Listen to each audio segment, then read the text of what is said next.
রাগ উঠছে কিসের, আউযুবিল্লাহ কিসের, কি হাতের কাছে যেটা ভাই বউ পিটন ধরে, বউ পিটা লোক এই এলাকায় আসে না নাই? কে আছেন হাত তোলেন দেখি। একটা মানুষ নেই পারে।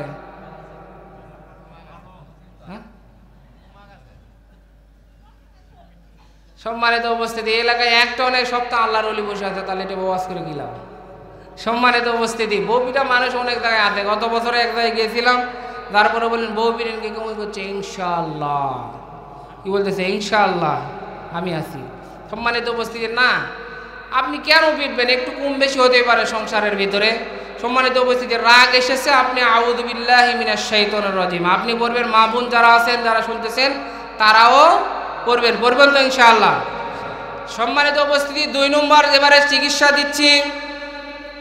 আল্লাহর নবী বলেন কথা বন্ধ করে দাও।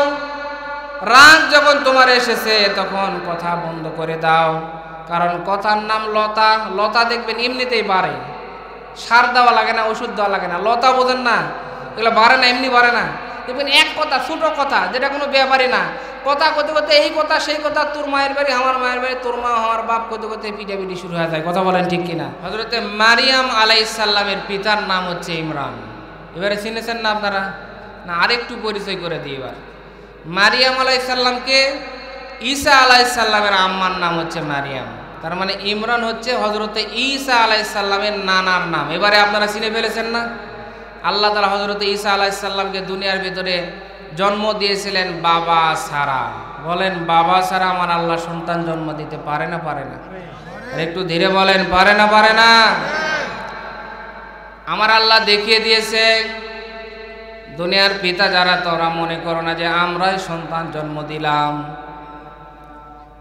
আমি আল্লাহ তাআলা পিতা ছাড়াও সন্তান জন্ম দিতে পারি। এর প্রমাণ রাখার জন্য আমি আল্লাহ তাআলা হযরত ঈসা আলাইহিস সালামকে মারিয়াম আলাইহিস সালামের মাধ্যমে বাবা ছাড়া এই দুনিয়ার ভিতরে আমি আল্লাহ তাআলা জন্ম দিয়েছিলাম। সম্মানিত উপস্থিতি, আল্লাহ তাআলা সন্তানকে দিতে পারে, আল্লাহ তাআলা দেওয়ার মালিক। কিন্তু আমরা এখানে হাজারো মানুষ আছি যাদের বিশ্বাস বাবার কাছে গেলে, দরগার কাছে গেলে, দুর্গার কাছে গেলে সন্তান পাবো। এরকম বিশ্বাসের মানুষ বলেন আছে না নাই? আছে না? একটু কিছু হলে মাজারে যায়, খানকায় যায়। আপনাকে চাওয়া লাগবে আল্লাহর কাছে। আল্লাহ তাআলা ছাড়া অন্য কেউ দিতে পারে না। কোনো পীর বাবা, ফকির বাবা, কোনো দরবেশ বাবা দিতে পারে না। বলেন তো দেওয়ার মালিক কে? আর একটু মহব্বতে বলেন, দেওয়ার মালিক কে? এখন তো পীরের অভাব নেই। খাজা বাবা, ন্যাংটা বাবা, ঝুন্টু বাবা, বদনা বাবা, তবলা বাবা, শিকল বাবা, ন্যাংটা বাবা, বাবার কোনো অভাব নেই। আবার এমন এক বাবা আছে যাদের দরবারে কোরআন নেই, কোরআনের শিক্ষা নেই, ওখানে চলে বাবার নীতি। ওখানে বলে খাজা বাবার মুরিদ মোরা বড়ই গুনাহগার, খাজা যদি দয়া করে তাইলে হব পার। জোরে বলেন সুবহানাল্লাহ। সুবহানাল্লাহর কথাটা বললাম, সবাই বলেন নাউযুবিল্লাহ। অনেকে আবার বলে পানির তলে জলে বাতি, ঝড় বাতাসে নিবে না। খাজা বাবার মুরিদ হইলে নামাজ রোজা লাগে না। আবার একদল বলে কিয়ামতের মাঠে যদি কিরামান কাতিবিন অভিযোগ দেয়, এজন্য বলে কিরামান কাতিবিন শেষ বিচারের দিন আল্লাহর দরবারে যদি করে অভিযোগ, তাইলে বলবো দুনিয়ায় ছিলাম ন্যাংটা বাবার লোক। ন্যাংটা বাবা, শিকল বাবা, তবলা বাবা, ডুঙ্গি বাবা, এগুলো বলে কিয়ামতের মাঠে বাঁচা যাবে? বলেন বলেন, কিয়ামতের মাঠটা কত কঠিন হবে আপনি চিন্তাও করতে পারবেন না। সম্মানিত উপস্থিতি, হযরতে মারিয়াম আলাইহিস সালামের মধ্য দিয়ে আমার আল্লাহ তাআলা হযরতে ঈসা আলাইহিস সালামকে পিতা ছাড়াই সন্তান জন্ম দিয়েছিলেন। আল্লাহ রাব্বুল আলামিন জানিয়েছে, ওয়াসারিউ ইলা মাগফিরাতিম মির রাব্বিকুম ওয়া জান্নাতিন আরদুহাস সামাওয়াতু ওয়াল আরদু উইদ্দাত লিল মুত্তাকিন।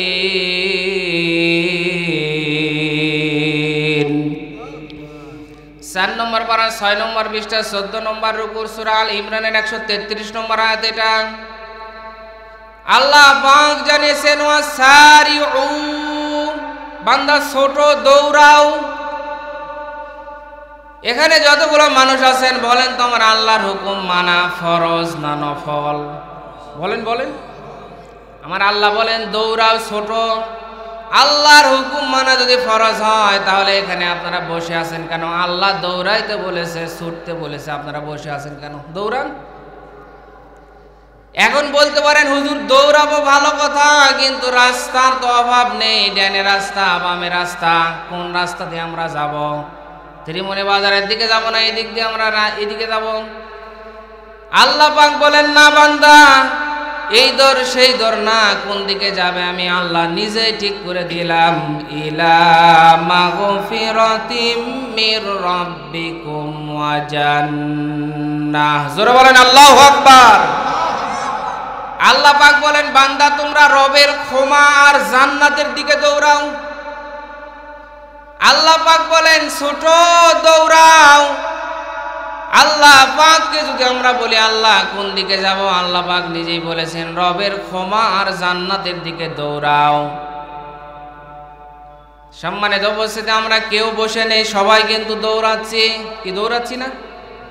কেউ বা গাড়ির পিছে, কেউ বাড়ির পিছে, কেউ নারীর পিছে, কেউ 2 দিনের ক্ষমতার পিছে দৌড়িয়ে দৌড়িয়ে আমাদের নিজের জীবনের মূল্যবান সময় আমরা নষ্ট করতেছি।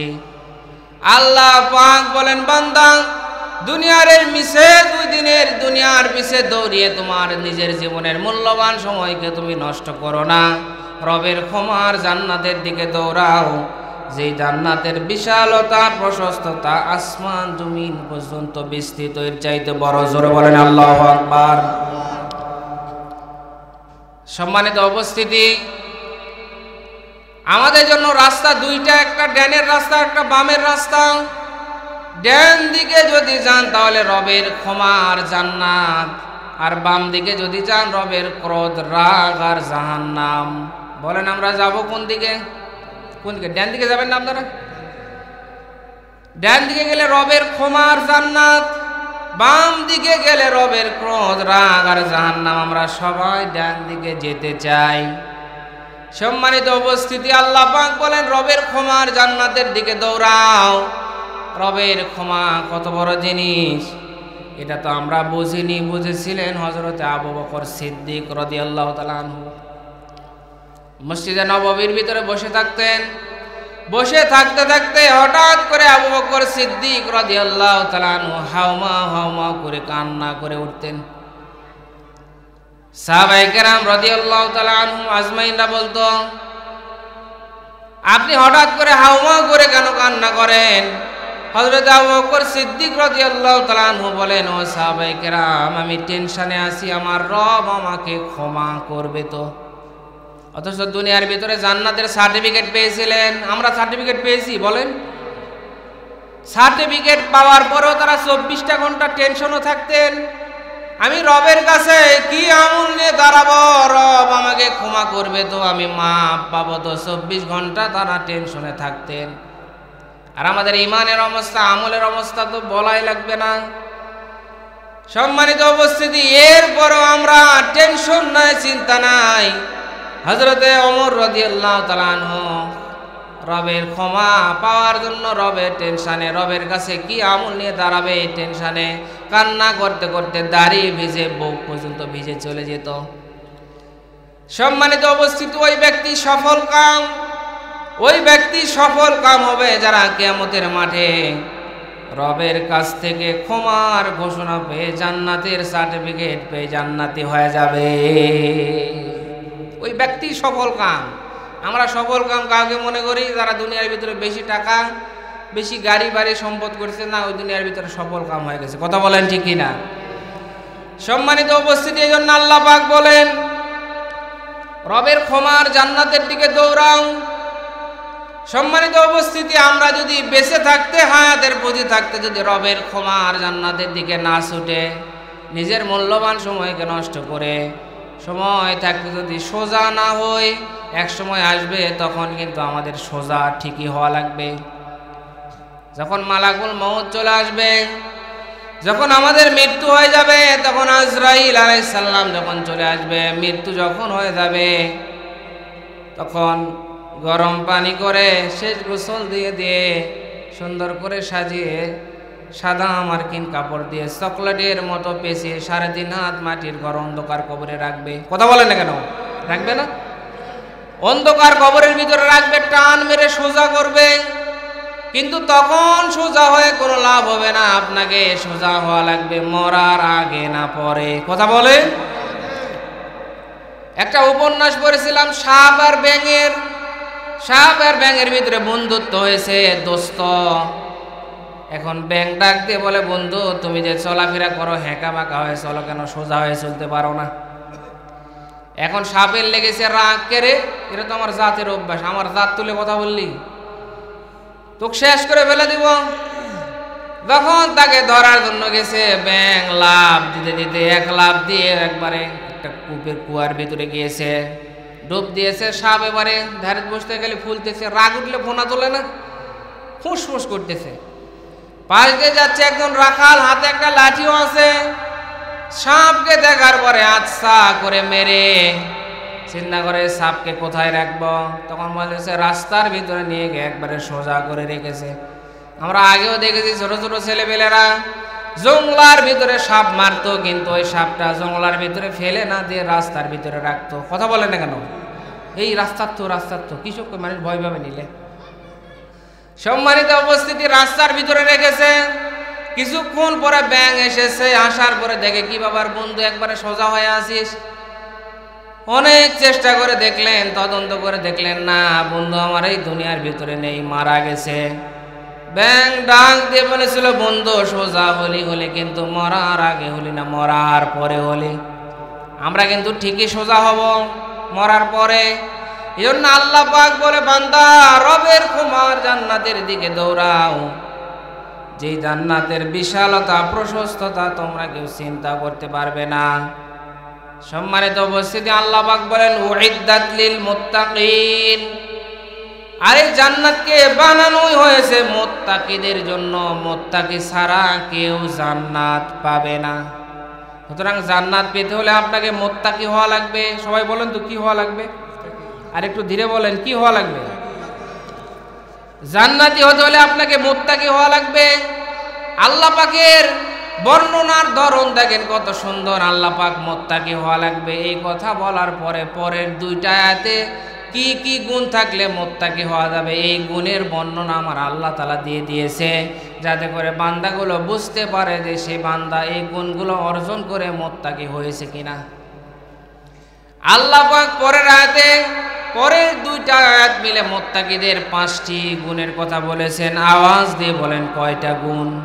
আর একটু ধীরে বলেন। আল্লাহ পাক বলেন জান্নাত মুত্তাকিদের জন্য, আর জান্নাতি হতে হলে মুত্তাকি হওয়া লাগবে, আর মুত্তাকি হতে হলে 5টা গুণ অর্জন করা লাগবে। আজকের আলোচনার বিষয় জান্নাতি হতে হলে মুত্তাকি হওয়া লাগবে, আর মুত্তাকি হতে হলে কয়টা গুণ অর্জন করা লাগবে। কি আপনারা কি রাগ করতেছেন? সম্মানিত উপস্থিতি, যেহেতু লিখেছেন তাফসিরুল কোরআন মাহফিল, অন্য কিছু লিখলে না হয় বিভিন্ন কিচ্ছা কাহিনী দিয়ে পার করা যেত। কি বলেন? সম্মানিত উপস্থিতি, আল্লাহ পাক মুত্তাকিদের 5টি গুণের কথা বলেছেন। সবাই একটু আমরা আজকে মিলিয়ে দেখব আমাদের ভিতরে এই গুণগুলো আছে কিনা। যদি থাকে আলহামদুলিল্লাহ, আর যদি না থাকে আজকে এই আলোচনাগুলো শুনে 5টি গুণ অর্জন করে মুত্তাকি হয়ে জান্নাতি হয়ে কারা কারা ফিরে যেতে চায় আল্লাহকে 2 হাত তুলে দেখায়। সবাই একটু হাত নাড়া দেন দেখি, হাত নাড়া দেন। লিল্লাহি তাকবীর। না না হয় না, বুঝতে পারছি ভলিউম প্রধান বক্তার জন্য রাখছেন, একটু গলা নাড়া দেন। আল্লাহর নামে তাকবীর দিবেন, ইনশাআল্লাহ আল্লাহ তাআলা হার্টের সমস্যা সমাধান করে দিবেন। হাতটা একটু লম্বা করেন না কেন? লিল্লাহি তাকবীর। কোরআন সুন্নাহ যেখানে, গান বাজনা যেখানে, কি কথা ঠিক তো? লিল্লাহি তাকবীর। আল্লাহ তুমি সকলকে কবুল করেন, সবাই বলেন আমিন। আমরা তো এমন মুসলমান গান বাজনা যেখানে ওটিও আসি, কোরআনের মাহফিল ওখানেও আসি, এখানে গান দিলে এই সময় তো আরো বেশি মানুষ হতো। কথা বলে না কেন? সম্মানিত উপস্থিতি, যাক অনেক মানুষ এসেছেন আসতেছেন, আল্লাহ তাআলা সকলকে কবুল করুন, সবাই বলেন আমিন। 5টি গুণ কি বলবো না, শেষ করে দেব। কোরআন থেকে বলতেছি 134 নম্বর আয়াত এবং 135, এই 2টা আয়াত মিলে আল্লাহ তাআলা মুত্তাকিদের 5টি গুণের কথা বলেছেন। আমরা এখন মিলিয়ে দেখব আমাদের ভিতরে সেই গুণগুলো আছে না নাই? যদি থাকে আলহামদুলিল্লাহ, না থাকলে ওই গুণগুলো আমরা অর্জন করার চেষ্টা করব তো ইনশাআল্লাহ। সম্মানিত উপস্থিতি, আল্লাহ পাক 1 নম্বর গুণ জানিয়েছে, আল্লাযীনা ইউনফিকুনা ফিস সাররাই ওয়াদ দাররা। জোরে বলেন আল্লাহু আকবার। আল্লাহ পাক 1 নম্বর গুণ জানিয়েছে, মুত্তাকিদের জন্য জান্নাত। আর এই মুত্তাকি হতে হলে 5টি গুণ অর্জন করা লাগবে। তার ভিতরে 1 নম্বর গুণ হচ্ছে সুখে দুঃখে দান করে, সচ্ছলতায় অসচ্ছলতায় দান করে। মুত্তাকি যারা, তারা কোনো সময় দান করা বন্ধ করে না। তারা আমার রবকে খুশি করার জন্য দান করে, সুখে থাকলেও দান করে, দুঃখে থাকলেও দান করে। সুখে আছে বান্দা বেশি দেয়, দুঃখে আছে কম দেয়, কিন্তু দিতেই থাকে। 5 টাকা হলেও দেয়, 1 টাকা হলেও দেয়, কিন্তু বান্দা দানের ধারাবাহিকতা বন্ধ করে না। এটা মুত্তাকিদের 1 নম্বর গুণ। জোরে বলেন কয় নম্বর গুণ? তাহলে 1 নম্বর গুণ কি? সুখে দুঃখে দান করা। বলেন কি করা? মুখস্থ করেন, সুখে দুঃখে। আল্লাহ পাক বলেন যারা মুত্তাকি তাদের 1 নম্বর গুণ সচ্ছলতায় অসচ্ছলতায় সুখে দুঃখে দান করবে আল্লাহকে খুশি করার জন্য। আল্লাহর নবী হযরতে মুহাম্মদুর রাসূলুল্লাহ সাল্লাল্লাহু আলাইহি সাল্লাম বলেন, আনফিক ইয়া বিলাল, হে বেলাল দান করো। অথচ হযরতে বেলাল রাদিয়াল্লাহু তাআলা আনহুর পরনে যে পোশাক ছিল, এই পোশাক ছাড়া তার আর কোনো সম্পদ ছিল না। অথচ এই বেলালকে আল্লাহর নবী বলেন, বেলাল তুমি কৃপণতা করো না, দান করো। হযরতে বেলাল রাদিয়াল্লাহু তাআলা আনহু বললেন, ইয়া রাসূলুল্লাহ কি দান করব? আমার তো দান করার মতো কিছু নেই, দিব কি? আল্লাহর নবী বললেন, বেলাল আমার রবের ভান্ডারে কম নেই, তুমি দান করো, রব তোমাকে আরো বাড়িয়ে দিবে। হযরতে বেলাল বলেন, ইয়া রাসূলুল্লাহ নেই তো দান করব কি? আল্লাহর নবী বলেন, বেলাল তুমি আযান দাও, মানুষকে ভালো কাজের দিকে আহ্বান করো, এটাও তোমার দান করা সদকা করা সব হয়ে যাবে। সুবহানাল্লাহ বলবেন না? হযরতে বেলালের ছিল না, এই জন্য আল্লাহর নবী এই কথা বলেছেন। বলেন তো আমাদের পরনের পোশাক ছাড়া আর কোনো সম্পদ নেই, এরকম এখানে কে কে আছেন? দেখেন তো হাত উঠান। আছেন কেউ? পরনের পোশাক ছাড়া আর কোনো সম্পদই নেই, এরকম কেউ আমরা আছি? তার মানে আল্লাহ তাআলা অনেক আমাদেরকে দিয়েছেন। সবাই বলছি আলহামদুলিল্লাহ। সম্মানিত উপস্থিতি, এই জন্য আল্লাহ তাআলা আমাকে আপনাকে দিয়েছে, এখান থেকে আল্লাহর রাস্তায় ভালো ভালো কাজে আমাদেরকে দান করা লাগবে। সম্মানিত উপস্থিতি, এক জায়গায় কোনো জিনিস থাকলে বেশি দিন থাকলে সেটা পচন ধরে।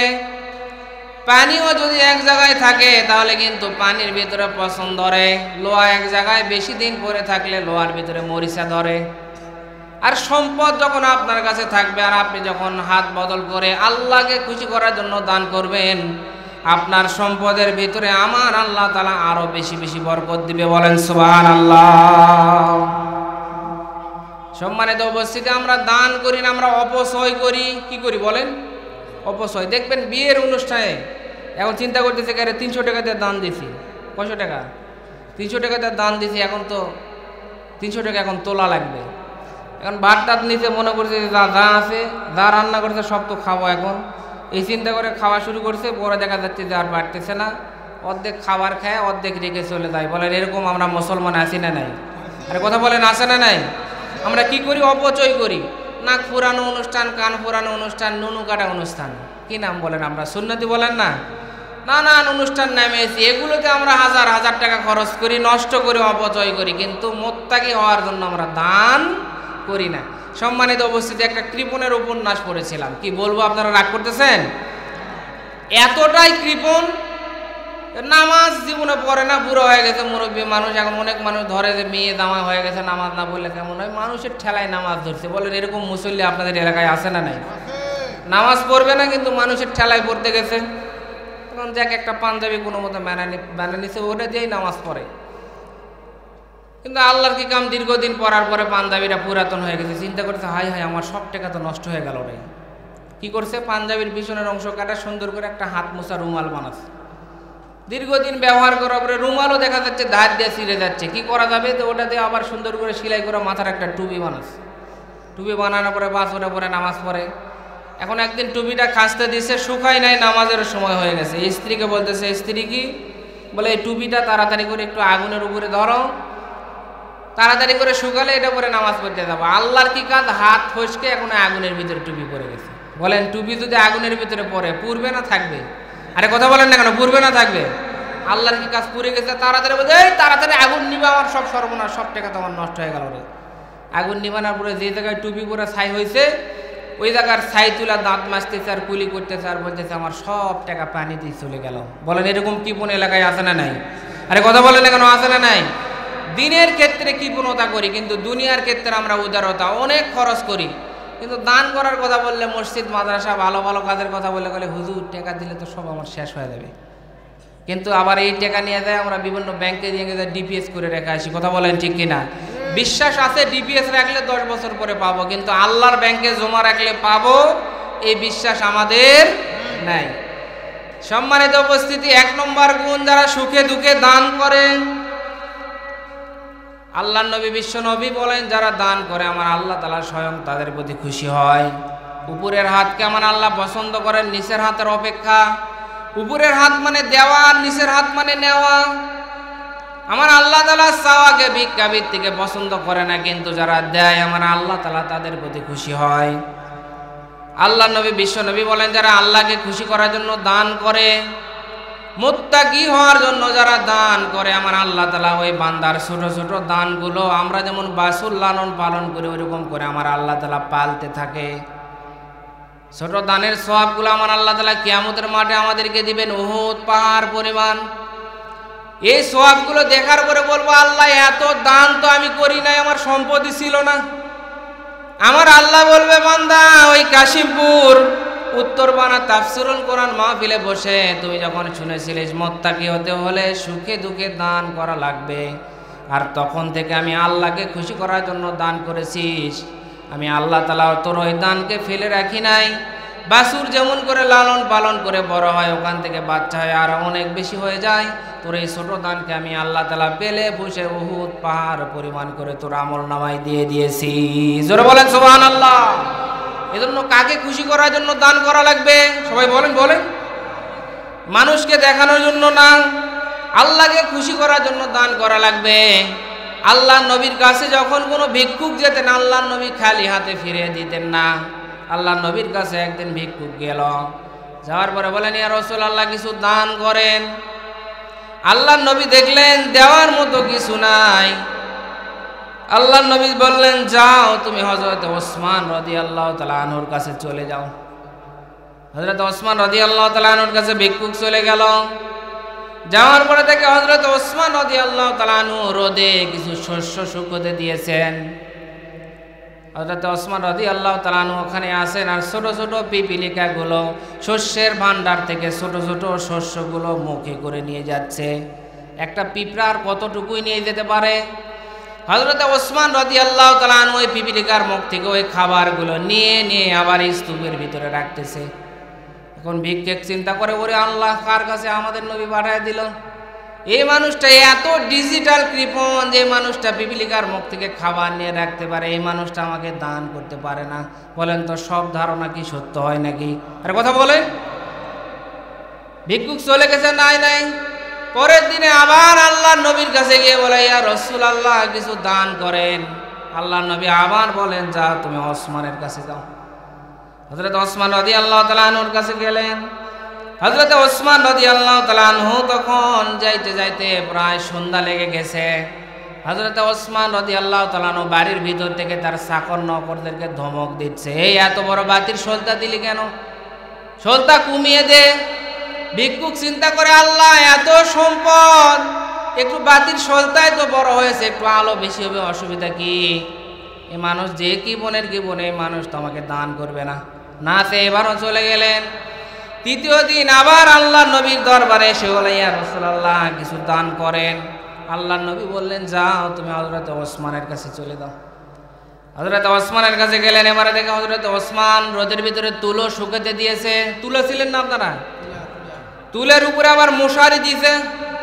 মশারির ফাঁক দিয়ে ছোট ছোট তুলা কোনাগুলো উড়ে উড়ে যাচ্ছে।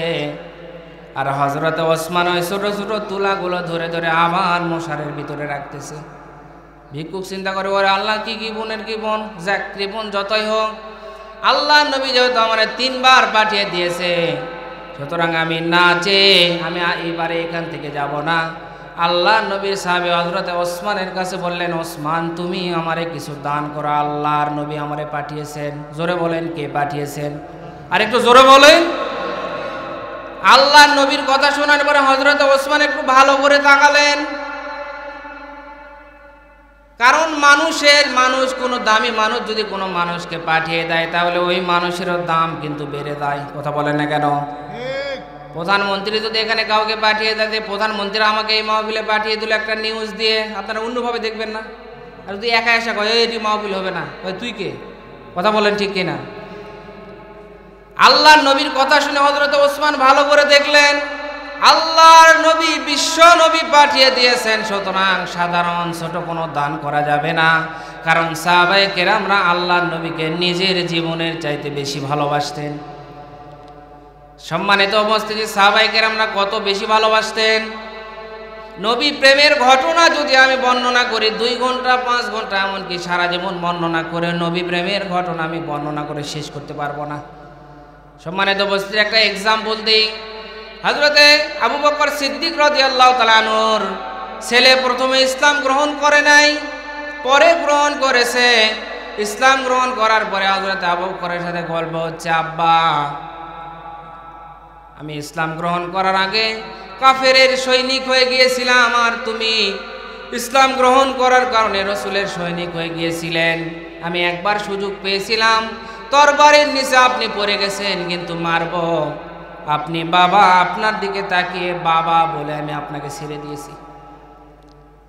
হযরত আবু বকর সিদ্দিক রাদিয়াল্লাহু তাআলা আনহু বলে, সন্তান তুমি আমাকে বাবা বলে ছেড়ে দিয়েছো, আল্লাহর শপথ করে বলি আমার তরবারির নিচে তুমি যদি পড়ে যেতে তাহলে তুমি সন্তান বলে ছেড়ে দিতাম না, আল্লাহর মহব্বতে নবীর মহব্বতে এক কোপ দিয়ে তোমার গর্দানকে দ্বিখণ্ডিত করে দিতাম। লিল্লাহে তাকবীর। এটা ছিল সাহাবীদের নবী প্রেম। সম্মানিত উপস্থিতি, নবী প্রেমের একজন আলেম বয়ান করতেছে। নবী প্রেমের ঘটনা শোনার পরে এখান থেকে একজন যুবক দাঁড়িয়ে বলতেছে, হুজুর নবী প্রেমের ঘটনার কথা বলবেন, অন্য ঘটনা শুরু করেন। এখন কথার ভিতরে কেউ যদি কথা বলে ভালো লাগে না, হুজুর ডাক দিয়ে বলে, কি ব্যাপার, নবী প্রেমের ঘটনা কি আমি বেশি বললাম? আজকে সারা 3 ঘন্টায় যদি আমি নবী প্রেমের কথা বলি, এমনকি আমার গোটা জীবন যদি নবী প্রেমের ঘটনা, সাহাবীদের নবী প্রেমের ঘটনা বলি, এরপরে হক আদায় হবে না। সম্মানিত উপস্থিতি, নবীদেরকে সাহাবায়ে কেরামরা রাদিয়াল্লাহু তাআলা আনহুম আজমাইনরা কত ভালোবাসতেন। এখন যুবক ডাক দিয়ে বলে, আমাদের জন্ম যদি নবীর জামানায় হতো তাহলে আমরাও নবীর জন্য জীবন দিয়ে দিতাম। আমাদের জন্ম যদি নবীর জামানায় হতো আমিও জীবন দিয়ে দিতাম। এবারে হুজুর বলতেছে, তুমি যদি নবীর জামানায় জন্ম হওয়ার মতো উপযুক্ত হতে তাহলে আল্লাহ তাআলা তোমাকে নবীর জামানায় জন্ম দিত, 1400 বছর পরে জন্ম দিত না। কথা বলেন ঠিক কিনা? কারণ সাহাবায়ে কেরামদেরকে বাছাই করেছেন কে? আমার আল্লাহ তাআলা স্বয়ং বাছাই করে নবীর সাহাবাদের দিয়ে সাহাবা বানিয়েছেন। সুতরাং ওই যুবক তাও বুঝতেছে না, বলে না আমার জন্ম যদি নবীর জামানায় হতো তাহলে আমিও জীবন দিয়ে দিতাম। সম্মানিত উপস্থিতি, লম্বা ঘটনা, আমি শুধু বোঝানোর জন্য বলতেছি। হুজুর বলতেছে, ঠিক আছে। তক্কাতক্কি করে যখন চলে গেল, রাতের বেলায় স্বপ্ন দেখতেছেন যে ওই যুবকের জন্ম হয়েছে নবীর জামানায়। কি কথা আমার বুঝতেছেন আপনারা? কে আসতেছে না আসতেছে এদিক সেদিকে তাকান কেন আপনারা? এদিকে তাকায় থাকেন, কারণ দেখবেন যখন ট্যাপ ছাড়া হয়, ট্যাপ বোঝেন না আপনারা, তখন ট্যাপের সোজাসুজি যদি বালতি দেন ওখানে পানি পড়বে, ট্যাপ ছাড়ছেন এক জায়গায়, বালতি আর এক জায়গায়, ভিতরে যাবে? আরে কথা বলেন না কেন, ভিতরে যাবে? সুতরাং আমি বলতেছি আমার দিকে তাকায় তাকায় শুনেন, কে আসবে যাবে ওই দিক থেকে তো আপনাদের লাভ নেই। সম্মানিত উপস্থিতি, স্বপ্নে দেখতেছে ওই যুবকের জন্ম হয়েছে কোন জামানায়? নবীর জামানায়। নবী একটা গাড়িতে চড়ে আসেন, চাকাওয়ালা গাড়ি। গাড়িটা পাহাড়ের দিক থেকে ঢালু রাস্তা আসতেছে, হঠাৎ করে ব্রেক ফেল হয়ে গেছে। নবীর গাড়ির ব্রেক ফেল হয়ে গেছে। কেউ একজন ডাক দিয়ে বলতেছে, তাড়াতাড়ি গিয়া তোমার কাঁধটা ওই গাড়িতে ভিড়ায় দাও, নবী বেঁচে যাবে, তুমি মারা যাবে। এখন এই যুবক চিন্তা করতেছে, কে রে, যাবো না যাবো না, যাবো না যাবো না, গেলে তো আমি মারা যাব। নবীকে যদি বাঁচাতে যাই তাহলে কি হবে, আমি মারা যাব। আল্লাহ তাআলা স্বপ্নে শিক্ষা দিচ্ছেন। চিন্তা করতেছে যাবো না যাবো না, এমন করতে করতে কোনো একজন সাহাবী কোনো চিন্তা না করে ঝাঁপ দিয়ে গিয়া এরকম কাঠটা বাঁধায় দিয়ে নবীকে বাঁচায় তিনি শাহাদাত বরণ করলেন। সুবহানাল্লাহ বলবেন না? ওই যুবকের ঘুমটা ভেঙে গেল। চিন্তা করলেন, হায় হায়, হুজুর তো ঠিকই বলছে, আমি যদি নবীর জামানায় জন্ম হওয়ার মতো উপযুক্ত হতাম আর নবীর জন্য জীবন দেওয়ার মতো যদি উপযুক্ত হতাম, তাহলে আমার আল্লাহ তাআলা 1450 বছর পরে না নবীর জামানায় আমার জন্ম দিত। কথা বলেন ঠিক কিনা? হযরত ওসমান চিন্তা করলেন, নবী পাঠায় দিয়েছে, একটু দেরি করেন, ওই যে সামনে আমার কাফেলা আসতেছে, উট আসতেছে, 40টার মতো উট মালামাল ভর্তি হয়ে আসতেছে। সম্মানিত উপস্থিতি, হযরত ওসমানের কাছে উটগুলো যখন মালামাল সহ যখন চলে আসলো, হযরত ওসমান রাদিয়াল্লাহু তাআলা আনহু বললেন, ও ফকির, ও ভিক্ষুক, এই 40টা উট থেকে যেই উট তোমার পছন্দ হয় মালামাল সহ তুমি নিয়ে চলে যাও। জোরে বলেন সুবহানাল্লাহ। ভিক্ষুক একবার উটের দিকে তাকায়, একবার ওসমানের দিকে তাকায়। কে রে ওসমান, আমি কে যে কাহিনীগুলো দেখলাম, এত কৃপণ এই মানুষটা তো এটা দান করতে পারে না, বিশ্বাস হচ্ছে না। ভিক্ষুক ডাক দিয়ে বলে, আল্লাহকে ভয় করো, আপনি আমার সাথে ঠাট্টা মশকরা করেন না। হযরতে ওসমান রাদিয়াল্লাহু তাআলা আনহুকে ডাক দিয়ে বলল, হযরতে ওসমান ডাক দিয়ে বলল, ভিক্ষুক, আমি ঠাট্টা করতেছি না, যাও এখান থেকে যে উট তোমার পছন্দ হয় নিয়ে যাও। সামনে যে উট ছিল মালামাল ভর্তি, দেখতে বড়, ওই উটটাই নিয়েছে। আর উটের সিস্টেম হচ্ছে সামনের উট যেই দিকে, পিছনের উট, এর কথা বলেন না, পিছনের উট একটা উট নিয়ে চলে যাচ্ছে, আর পিছনের 39টা উট ওই উটকে অনুসরণ করে সামনের দিকে যাওয়া শুরু করেছে। চাকর নৌকররা তাদেরকে ফেরানোর চেষ্টা করতেছে, কোনোভাবেই তাদেরকে ফিরাতে পারতেছে না। হযরত ওসমান রাদিয়াল্লাহু তাআলা আনহু দেখতেছেন, দীর্ঘক্ষণ চেষ্টা করার পরে যখন ফিরাতে পারতেছিলেন না, হযরত ওসমান বলে, ও চাকর নৌকররা, যাইতে দাও, যাইতে দাও, আমার আল্লাহ তাআলা হয়তো এই সম্পদগুলো পছন্দ করেছে, এই 40টা উট মালামাল সহ আমি ভিক্ষুককে দান করে দিলাম। জোরে বলেন সুবহানাল্লাহ। হযরত ওসমানকে বলা হলো, ওসমান, তুমি যে এতগুলো দান করলে, তোমার কি মন খারাপ হলো না? হযরত ওসমান বলে, আমার মন খারাপ হবে কেন? এই সম্পদগুলো তো আমি আল্লাহ তাআলার ব্যাংকে জমা রাখলাম, আমি পাবো। বলেন তো আমাদের এরকম বিশ্বাস আছে না নাই? কি বিশ্বাস আছে? হযরত ওসমান তেলাওয়াত করেছিলেন, মান জাবিল হাসানাতি ফালাহু আশরু আমসালিহা। হযরত ওসমান তেলাওয়াত করেছিলেন 8 নম্বর পারা 9 নম্বর পৃষ্ঠা সূরা আনামের 160 নম্বর আয়াত। হযরত ওসমান বলেছিলেন, আমার বিশ্বাস আছে কোনো বান্দা যদি কোনো নেক কাজ করে, আমার আল্লাহ তাআলা তাকে 10 গুণ পর্যন্ত দিবেন, আমার আল্লাহ ওয়াদা করেছেন। জোরে বলেন সুবহানাল্লাহ। হযরত ওসমানের বিশ্বাস ছিল, আর আমাদের কি বিশ্বাস? ব্যাংকে রাখলে পাবো, কি কথা বলেন না কেন? কিন্তু আল্লাহর জন্য দান করলে পাবো কি না পাবো এই বিশ্বাস আমাদের নেই। এজন্য মুত্তাকি হতে হলে আপনাদেরকে দান করা লাগবে। হযরত ওসমান রাদিয়াল্লাহু তাআলা আনহুকে বলা হলো, ওসমান, তোমার কাছে যে ভিক্ষুক আসার পরে তুমি যে পিপিলিকার মুখ থেকে খাবারগুলো নিয়ে নিয়ে স্তূপে রাখতেছিলে, কেন? পিপিলিকা কতটুকুই বা খাবার নিয়ে যাচ্ছে? হযরত ওসমান রাদিয়াল্লাহু তাআলা আনহু বলেছিলেন, এই খাবারগুলো, এই শস্যগুলো তো আমার না, এগুলো রাষ্ট্রীয় সম্পদ। এগুলো কি সম্পদ বলেন? আমার কাছে গচ্ছিত আছে, আমার কাছে থাকাকালীন যদি এই রাষ্ট্রীয় সম্পদ একটা পিপিলিকা যদি নিয়ে চলে যায়, কিয়ামতের মাঠে আমি আল্লাহর কাছে কি জবাব দিব? এরকম নেতা তো এখন প্রত্যেকটা ঘরে ঘরে, কি কথা বলেন না কেন? পুরা রাস্তা বাজেট হয়, মানুষ জানে না, ওটা রাস্তা শুদ্ধ পেটে চলে যায়। জোরে বলেন সুবহানাল্লাহ। তাও সুবহানাল্লাহ। এদিকে বাঙালি জাতে মাতাল, তালে ঠিক। সম্মানিত উপস্থিতি, রাস্তা, কালভার্ট, ব্রিজ সব খেয়ে ফেলে। হযরত ওসমান পিপিলিকার মুখ থেকে খাবার নিচ্ছেন আমার আল্লাহর ভয়ে। হযরত ওসমানকে বলা হলো, ওসমান, তুমি যে 2 নম্বর যেটা কাজ করেছিলে, সেটা হচ্ছে বাতির সলতাটা কম দিতে বলেছিলে কেন? হযরত ওসমান রাদিয়াল্লাহু তাআলা আনহু বলেছিলেন, এটা হচ্ছে অপচয়। কারণ একটু কম দিলেও তো চলে, কারণ যারা অপচয় করে তারা শয়তানের। কথা বলেন না কেন? বন্ধু না ভাই? কোরআনে কারীম জানিয়েছে ইন্নাল মুবাযযিরিনা কানু ইখওয়ানাশ শায়াতিন ওয়া কানাশ শাইতানু লিরাব্বিহি কাফুরা। জোরে বলেন আল্লাহু আকবার। 15 নম্বর পারা 3 নম্বর পৃষ্ঠা সূরা বানী ইসরাঈলের 17 নম্বর আয়াতের শেষের অংশে এসেছে আল্লাহ পাক বলেন যারা অপচয় করে তারা শয়তানের ভাই। হযরত ওসমান বলে আমি অপচয় করে শয়তানের কাতারে দাঁড়াতে চাই না, এজন্য আমি ওটা অপচয় করতে নিষেধ করেছিলাম। হযরত ওসমানকে বলা, ওসমান তাহলে তুমি যে তুলাগুলো উড়ে যাচ্ছিলে এই তুলাগুলো কেন তুমি এরকম করে ছোট ছোট তুলাগুলো লেখে রেখে মশারির তলে রাখতেছিলে? হযরত ওসমান রাদিয়াল্লাহু তাআলা আনহু বলেছিলেন এই তুলাগুলো আমার না, এগুলো হচ্ছে মানুষের আমানত, আমার কাছে গচ্ছিত আছে, নষ্ট হয়ে যাচ্ছিল এই জন্য রোদে দিয়েছি শুকাতে। আমার কাছে মানুষের আমানত থাকাকালীন যদি একটা তুলার কোনাও বাতাসে উড়ে যায় তাহলে আমানতের খেয়ানতকারী হিসাবে আল্লাহর দরবারে আমাকে দাঁড়ানো লাগবে। তাদের স্ট্যান্ডেন্সি, তাদের মন মানসিকতা, তাদের বিশ্বাস দেখেছেন কত বড় লেভেলে ছিল। অথচ আজকে বিচার দিবেন কার কাছে?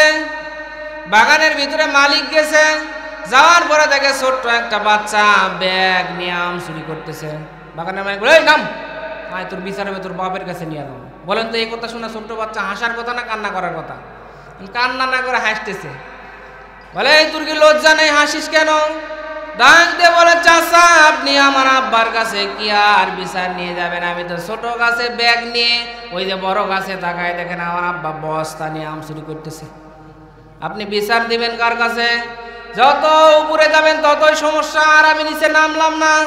সম্মানিত উপস্থিতি, আল্লাহ পাক বলেন মুত্তাকি হতে হলে 1 নম্বর গুণ অর্জন করা লাগবে, সুখে দুঃখে দান করা লাগবে। করবো তো ইনশাআল্লাহ? কি সবাই করবো তো? আপনি 5 টাকা পারেন, 2 টাকা পারেন, কিন্তু সবসময় দানের ধারাবাহিকতাটা কি রাখবেন? বজায় রাখবেন। কেউ চাইলে তাকে খালি হাতে ফেরত দিবেন, এটা মুত্তাকিদের 1 নম্বর গুণ। সম্মানিত উপস্থিতি, আল্লাহ রাব্বুল আলামিন আপনাকে আমাকে দুনিয়ার ভিতরে পাঠিয়েছেন শুধু আপনি নিজে খেয়ে পরে বাঁচবেন আর আপনি নিজের আখের গোছাবেন না। মানে আল্লাহ তাআলা প্রতিবেশী, আত্মীয় স্বজন, অন্য মানুষদেরকে দিকে একটু নজর রাখার প্রতি আমার আল্লাহ তাআলা গুরুত্ব দিয়েছে। সম্মানিত উপস্থিতি, যেহেতু সময় কম, 1 নম্বর গুণের ভিতরে আসি। এবারে সংক্ষেপ করে দিলাম। আল্লাহ পাক 1 নম্বর গুণের কথা বলেছেন মুত্তাকিদের জন্য জান্নাত। আর মুত্তাকি হতে হলে 5টি গুণ অর্জন করা লাগবে। তার ভিতরে 1 নম্বর গুণ সুখে দুঃখে দান করা। 2 নম্বর গুণ আল্লাহ তাআলা বলেন ওয়াল কাযিমিনাল গায়জ। 2 নম্বর গুণ আমার আল্লাহ তাআলা বলেন রাগকে নিয়ন্ত্রণ করা। কি করা বলেন? কথা কি আমরা বুঝতেছেন? কি করা? রাগকে। এবারে কঠিন ওয়াজ আসছে, কিন্তু কঠিন ওয়াজ না। রাগ, এখানে যত মানুষ আছেন রাগ নাই কার কার? হাত উঠান তো দেখি। রাগ ছাড়া মানুষ? সম্মানিত উপস্থিতি, রাগ এমন একটা জিনিস, মানুষের শরীরে একটা হরমোন আছে, অ্যাড্রিনালিন হরমোন। বিজ্ঞানীরা প্রমাণ করেছেন মানুষের যখন রাগ আসে তখন এটা শরীর থেকে নিঃসরিত হয়। তখন মানুষের ফাইট করতে মনে হয় শালাক মার, দরকার হলে 10 কাটা জমি বিষয়কে চালামো, এরকম মনে হয় না? তখন দিছে মারা, পরে চিন্তা করতে আসলে মারা তো বিপদের ভিতরে পড়ে কেন? কথা বলেন ঠিক কিনা? কিন্তু যখন রাগ আসে তখন হিতাহিত জ্ঞান। সম্মানিত উপস্থিতি, আল্লাহ পাক বলেন 2 নম্বর মুত্তাকিদের গুণ হচ্ছে রাগকে নিয়ন্ত্রণ করা। রাগ সবার আছে, কিন্তু কেউ যদি জান্নাতি হতে চায়, মুত্তাকি হতে চায়, তাহলে তাকে রাগকে নিয়ন্ত্রণ করা লাগবে। রাগ হচ্ছে একটা ঝড়ের মতো। ঝড় যখন হয় তখন বাড়ির ভিতরে থেকে বোঝা যায় না যে কি পরিমাণ ক্ষতি হচ্ছে। ঝড় যখন থেমে যায় তখন বাইরে দেখা যায় যে একটা কলার গাছ নাই, এমনকি মাথার উপরে টিনও নাই। কথা বলেন ঠিক কিনা? কিন্তু ঝড় যখন হচ্ছে তখন কিন্তু এতটা বোঝা যায় না। রাগ যখন মানুষের শরীরে আসে তখন হিতাহিত জ্ঞান থাকে না, তখন কি করে ফেলে ঝড়ের মতো বোঝা যায় না। কিন্তু রাগ যখন ঠান্ডা হয় তখন দেখে আমি বউকে তালাক দিয়ে দিয়েছি। কথা বলেন আসে না নাই? অনেক মানুষ আমাদের মতো মৌলবীর কাছে আসে, এসে বলে হুজুর আকাম হয়ে গেছে। বলে কি হয়েছে? বলে হুজুর রাগ করে বউকে তালাক দিয়েছি, ইচ্ছা করে দেইনি।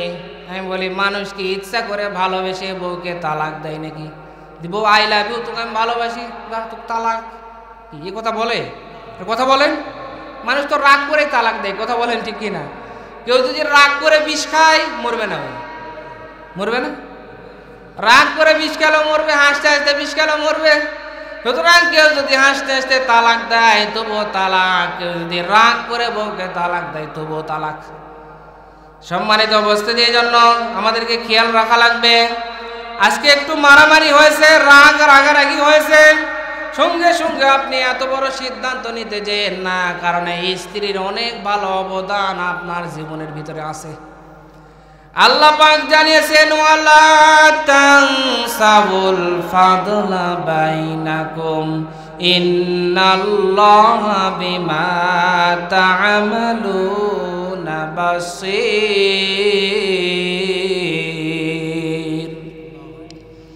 2 নম্বর পারা 18 নম্বর পৃষ্ঠা সূরা বাকারার 237 নম্বর আয়াতের শেষের অংশ এসেছে। আল্লাহ পাক বলেন, আজকে একটু মারামারি হয়েছে, আজকে একটু মনোমালিন্য হয়েছে, হঠাৎ করে এত বড় সিদ্ধান্ত নিও না। তোমার এই স্ত্রীর অনেক ভালো ভালো অবদান আছে, ওই ভালো ভালো দিনের কথা স্মরণ করে আজকের অপরাধকে তুমি মাফ করে দাও। জোরে বলেন সুবহানাল্লাহ। আপনারা যতগুলো তালাক দেখেছেন, তালাক দেওয়ার পরে কিন্তু অধিকাংশ আবার ওই স্ত্রীকে নিতে চায়। এটা কথা বলেন না কেন? নিতে চায় না? 100টা যদি দেখেন, দেখবেন প্রায় 80টার উপরে আবার ওই স্ত্রীকে কি করে নাই, কারণ রাগ করে দেয়, পরে দেখে না আমার তো ভুল হয়ে গেছে। কিন্তু আপনি যে নিলেন এটা আপনার জন্য বৈধ হলো কিনা এটা নিয়েও তো ইখতিলাফ আছে, কথা বলেন ঠিক কিনা? এজন্য রাগ এসেছে, তালাক দেওয়া যাবে না, এত বড় সিদ্ধান্ত নেওয়া যাবে না।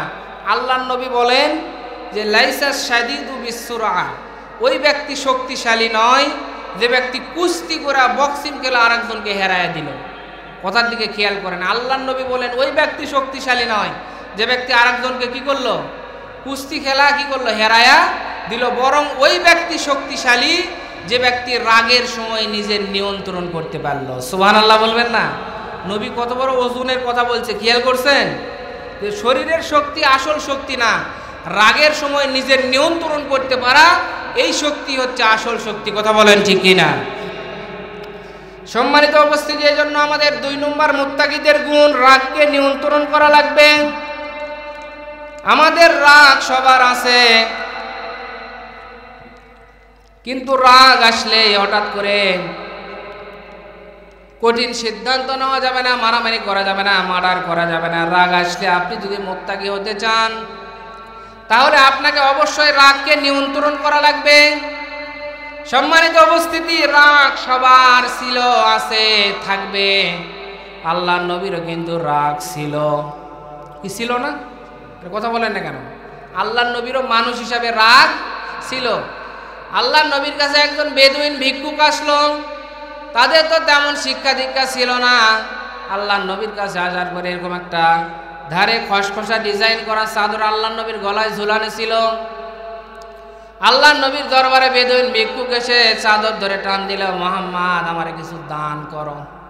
বলেন এটা কি ভদ্রতা না অভদ্রতা? কথা বলেন না কেন? আমারে কিছু দান করো। ওই যে খসখসা ডিজাইনের কারণে আল্লাহর নবীর এখানে ওই খসখসা ডিজাইনের টান ডেকে চামড়াটা ছিলে রক্ত বাইর হতে লাগলো। আল্লাহর নবী বিশ্ব নবীর সাহাবী হযরত ওমর রাদিয়াল্লাহু তাআলা আনহু বসা ছিলেন। হযরত ওমর রেগে গেল, আয় তুই ভিক্ষা দিচ্ছি। আল্লাহর নবী বললেন, সাহাবী বসো, বাইতুল মাল থেকে দেখো কিছু আছে কিনা, এই ভিক্ষুককে দিয়ে তুমি বিদায় করে দাও। জোরে বলেন সুবহানাল্লাহ।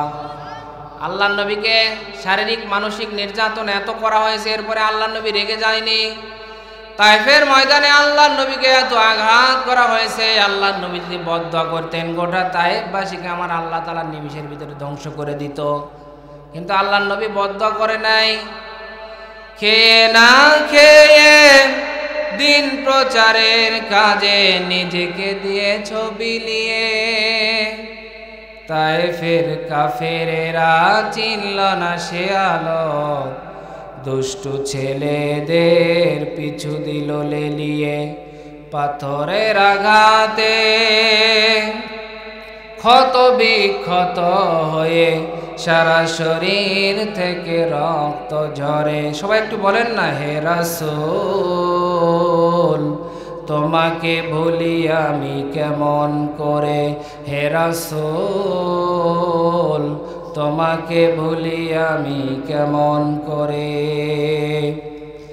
সম্মানিত উপস্থিতি, আল্লাহর নবীকে এত আঘাত করার পরে আল্লাহর নবী রেগে যেতেন না, কারো প্রতি বদদোয়া করতেন না, কিন্তু আল্লাহর নবীর কাছে কোরআনের বিধান, ইসলামের বিধান লঙ্ঘিত হলে আল্লাহর নবী রেগে মেগে আগুন হয়ে যেতেন। বনি মাখজুমা গোত্রের একজন মেয়ে চুরি করে ধরা পড়েছে। বলেন তো, চুরি করে ধরা পড়লে বিধান কি? কোরআনের বিধান কি জানেন আপনারা? والسارق والسارقة فاقطعوا أيديهما جزاء بما كسبا نكالا من الله والله عزيز حكيم।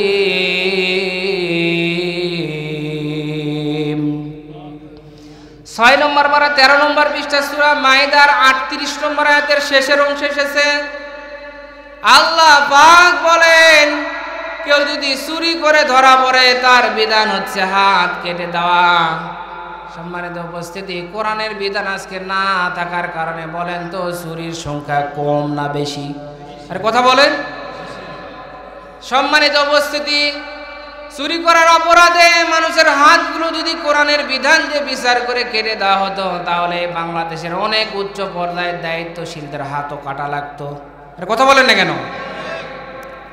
বনি মাখজুমা গোত্রের একজন মেয়ে চুরি করে ধরা পড়েছে। চুরি করে ধরা পড়েছে, বিধান হচ্ছে হাত কেটে দাও। আল্লাহ নবী কোরআন দিয়ে বিচার করবেন, কিন্তু উচ্চ বংশের মেয়ে, সম্ভ্রান্ত পরিবারের মেয়ে, হাত যদি কাটা হয় তাহলে মারামারি হতে পারে, বিভিন্ন বিশৃঙ্খলা হতে পারে, গন্ডগোল হতে পারে। এই জন্য সাহাবায়ে কেরামরা চিন্তা করলেন হাত না কেটে অন্য কোনো বিচার করে ছেড়ে দেওয়া যায় কিনা, কিন্তু আল্লাহর নবীর কাছে আসার কেউ সাহসও পাচ্ছে না। সম্মানিত উপস্থিতি, আল্লাহর নবীর ভালোবাসা, হযরত উসামা বিন যায়েদ রাদিয়াল্লাহু তাআলা আনহু আল্লাহর নবী বড্ড বেশি মহব্বত করতেন, ভালোবাসতেন। সাহাবায়ে কেরামরা বললেন, ও উসামা বিন যায়েদ, তোমাকে আল্লাহর নবী ভালোবাসে, তুমি একটু আমাদের পক্ষ থেকে আল্লাহর নবীর কাছে প্রস্তাব দাও, এই উঁচু বংশের মেয়ে, এর হাত না কেটে অন্য কোনো বিচার করে আল্লাহর নবী যেন ছেড়ে দেয়, বিশৃঙ্খলা হবে না। সম্মানিত উপস্থিতি, উসামা বিন যায়েদ রাদিয়াল্লাহু তাআলা আনহু চলে গেলেন আল্লাহর নবীর দরবারে। যাওয়ার পরে বলে, ইয়া রাসূলুল্লাহ, সাহাবায়ে কেরামরা আমাকে আপনার কাছে পাঠিয়ে দিয়েছেন, এটা সম্ভ্রান্ত পরিবারের মেয়ে, উঁচু বংশের মেয়ে, হাত কাটা হলে মারামারি গন্ডগোল হতে পারে, হাত না কেটে আপনি অন্য কোনো বিচার করে ছেড়ে দেওয়া যায় কিনা একটু চিন্তা করে দেখেন। আল্লাহর নবীর সুন্দর চাঁদের মতো চেহারা, এই কথা শোনার সঙ্গে সঙ্গে আগুনের গোলার মতো, বারুদের মতো রেগে মেগে একবারে লাল হয়ে গেল। বলেন তো আল্লাহর নবীর রাগ ছিল না ছিল না? আরে কথা বলেন, ছিল না ছিল না? এত রেগে গেলেন, ডাক দিয়ে বললেন, উসামা বিন যায়েদ, এটা বনি মাখজুমা গোত্রের মেয়ে না, আমার কলিজার টুকরা, নয়নের পুতুলি ফাতেমা যদি চুরি করে ধরা পড়তো, আর এই কোরআনের বিধানকে বাস্তবায়ন করতে গিয়ে এক কোপ দিয়ে আমার মেয়ের হাতকে কেটে দ্বিখণ্ডিত করতাম, এক মুহূর্ত আমি দেরি করতাম না। জোরে বলেন আল্লাহু আকবার। এটা হচ্ছে কোরআনের বিচার। আল্লাহর নবী বলেন, আমার মেয়ে হলে আমি ছেড়ে দিতাম না। সম্মানিত উপস্থিতি, এটা হচ্ছে কোরআনের বিচার। আমার সন্তান, আমার আত্মীয় কিনা, আমার দলের লোক কিনা, আমার বাড়ির পাশে বাড়ি কিনা, না এটা দেখার সময় নাই। বিধান যেটা আছে সেটাকে কার্যকর করতেই হবে। সম্মানিত উপস্থিতি, আজকে তো একটু দলের লোক হলে, অপরাধ করলে অপরাধী না, আর যদি এরকম প্রেসিডেন্টের ছেলের কথা তো বাদই দিলাম, চেয়ারম্যান মেম্বারের ছেলের অত্যাচারে তো এলাকায় থাকা যায় না। কি কথা বলেন না কেন? না আপনাদের এলাকার চেয়ারম্যান মেম্বার ভালো, এটা অন্য এলাকার কথা বলতেছে। সম্মানিত উপস্থিতি, চেয়ারম্যান মেম্বারের ছেলেদের অত্যাচারে থাকা যায় না, আর প্রেসিডেন্টের মেয়ে বলতেছে, আল্লাহর নবী বলতেছেন যে আমার মেয়ে যদি হতো আমিও হাত কেটে দিতাম, কোরআনের বিধানের সঠিক বিচার আমাকে করাই লাগবে। সম্মানিত উপস্থিতি, এই জন্য রাগ সবার আছে, মুত্তাকি হতে হলে আমাদেরকে রাগকে নিয়ন্ত্রণ করা লাগবে। করবো তো ইনশাআল্লাহ। তাহলে 1 নম্বর গুণ কি বলেন তো? কি বলেছিলাম? সুখে দুঃখে, হ্যাঁ ধন্যবাদ। 1 নম্বর গুণ কি? আরে সব ওয়াজ তো খালি সারা জীবন শুনলেন, আপনাদের কিছু মুখস্থ করা লাগবে না, এই গুণগুলো জেনে আমাদেরকে অর্জন করা লাগবে। সবাই বলেন 1 নম্বর গুণ কি? আরে ভাই সব মুখকেও তালা দিয়ে আছে, হুজুর আপনাকে নিয়ে যাচ্ছে, টাকা তো আপনি নিয়ে যাবেন, যা কর আপনি কোন, আমরা কিছু করি কি, এরকম নিয়ে দিলে বসে আছেন নাকি? এক মুরব্বী মানুষ খুব কিপটা, ডাক্তারের কাছে জীবনে যায় না, এখন মুরব্বী বয়স হয়ে গেছে, খুব অসুস্থতা, ছেলেবেলেরা করছে আব্বা চলেন ডাক্তারের কাছে, হ্যাঁ পাগলা হুজুর ডাক্তারের কাছে গেলে এমন টেস্ট দিবে কমপক্ষে 3000 টাকা। আরে কথা বলেন না কেন? আছে না নাই? আমি চিন্তা করতেছে না যাবো না, অনেক বোঝানোর পরে 5-7 দিন পরে রাজি হচ্ছে, করছে আচ্ছা ঠিক আছে চল তোরা গেলে বুঝবো নি কত লাগবে, কয় কমপক্ষে তো 5000 টাকা লাগবে, ওই মরে গেলে কাপড়ের কাপড় কিনতে কত লাগবে, ওই গোলাপ জল আতর সাবান সব দেওয়া হয়তো 1170 টাকা, হচ্ছে এরাই তো ভালো। আরে কথা বলেন না কেন? এরাই তো কুমের ভিতরে হলো, ডাক্তারের কাছে কেন লিওয়া লাগবে, মানুষের হায়াত চাইছিল তো মরবেই। এখন ছেলেরা শুনতেছে না, কয় চলেন ঠিক আছে, এখন নিয়ে গেছে, নিয়ে যাওয়ার পরে ডাক্তারের কাছে যা বলতেছে, বাজান আপনার নাম কি? করছে আমি কম না আপনি কন। আল্লাহ কোন রুগী? আচ্ছা ঠিক আছে নাম না রাখলেও সমস্যা নেই, দেখি আপনার কি সমস্যা বাজান? আমি কম কে ভেজেটা আমি লিখছি না আপনি লিখছেন? কথা বলেন না কেন? ভেজেটা আপনি নিছেন 700 টাকা 1000 টাকা, আমি আমার কি সমস্যা সব কয়েক মধ্যে আপনার টাকা দিছি কে? কথা বলেন না কেন? এখন আপনারা চিন্তা করতেন হুজুর আপনি ওয়াজ করবেন, গরুর গোস্ত দিয়ে আপনি খাবেন, আবার আপনি টাকা নিয়ে যাবেন, আমরাও দিয়ে কথা কথা মুখে কি এরকম নিয়ে দিলে আপনার বসছেন নাকি? আরে কথা বলেন না কেন? কি একটা তাকবীর দেওয়া যায় না বাজান? সবাই একটা তাকবীর দেন, লিল্লাহি তাকবীর। এটা দেখি এখানে অবিবাহিত কে কে আছে, হাত উঠান। এই দেখেন অবিবাহিত কয়জন, আর সব খালি সাইড মারতেছে, বিভিন্ন জায়গায় ঘোরাঘুরি করতেছে যে কে কোন জায়গায় গিয়ে কোন ধান্দা করা যায়। কথা বলেন ঠিক কিনা? আচ্ছা দেখি 30 বছরের নিচে আছেন কে কে, হাত উঠান। 30 বছরের নিচে দেখছেন? যুবক মানুষ নাই বললেই চলে মাহফিলে, সব মুরব্বীরা বসে আছে যে আপনার দিয়ে আর কোনো কাজ হবে না, আপনারা যা বসে থাকেন। সম্মানিত উপস্থিতি, এই জন্য এখানে যতক্ষণ আলোচনা হবে থাকবেন তো ইনশাআল্লাহ? কারা কারা চলে যাবেন হাত তোলেন। সম্মানিত উপস্থিতি, এই জন্য 1 নম্বর গুণ সুখে দুঃখে দান করা। 2 নম্বর গুণ কি? হ্যাঁ রাগকে কন্ট্রোল করা বা নিয়ন্ত্রণ করা। এই পয়েন্টে আছে, মনে আছে আপনাদের? সম্মানিত উপস্থিতি, আল্লাহ নবী বিশ্ব নবী হযরত মুহাম্মদুর রাসূলুল্লাহ সাল্লাল্লাহু আলাইহি সাল্লাম মসজিদে নববীর ভিতরে প্রবেশ করলেন। করার পরে দেখে 2 জন সাহাবী কথা বলতে বলতে এমন পর্যায়ে চলে গেছে, রেগে মেগে আগুন হয়ে গেছে, মারামারি হবে, হাতাহাতি হবে, এরকম অবস্থা। আল্লাহ নবী বিশ্ব নবী বললেন, ও সাহাবায়ে কেরাম, আমি এমন একটা বাক্য জানি, এই সাহাবীরা যদি ওই বাক্যটা পাঠ করে আমার আল্লাহ তাআলা নিমিষের ভিতরে এদের রাগকে ঠান্ডা করে দিবে। সুবহানাল্লাহ বলে। আল্লাহ নবী বললেন, আমি এমন একটা বাক্য জানি, এই বাক্যটা যদি ওই সাহাবীরা পাঠ করে তো আমার আল্লাহ তাআলা তাদের রাগকে ঠান্ডা করে দিবে, তাদের রাগকে নিয়ন্ত্রণ করে দিবে। সবাই আমার সঙ্গে সেই বাক্যটা পড়ে, নাউযু বিল্লাহি মিনাশ শাইতানির রাজিম। কি পারেন না সবাই?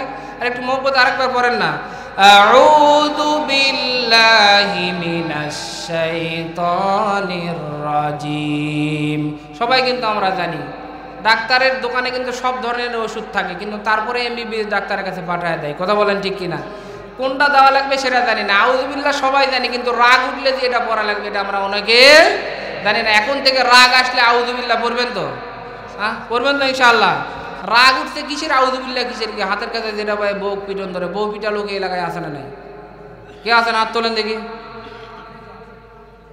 একটা মানুষ নেই বারে।